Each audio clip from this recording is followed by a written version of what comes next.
ကန်ကောင်းမှုကြောင့်အတိတ်ကောင်းမှုကြောင့်လူဖြစ်လာပြန်တော့လေတတိဘဝကိုရောက်ရွှေလင်းမန်းနဲ့အချင်းစီမင်းသွေးပမာရွှေရောင်တောင်းပညာသင်လဲမပူရမျက်နှာပန်းလာသူတရား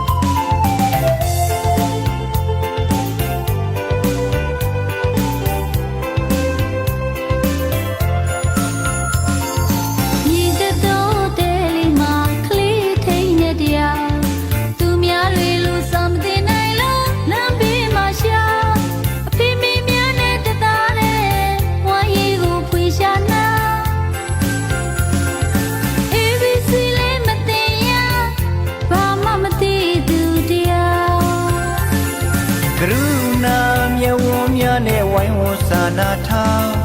မေတ္တာသရတရားထားကြလို့ကြွေးပင်ပေါပရာဟိတခေါ်ပန်းညံလေးမှာလမ်းတော်မူသောပန်းတွေပေါင်းရွတ်နုမြာရန်ကြပြစံထနတောက်တာပီတိမျက်နာပိုင်ရှင်တွေတွေ့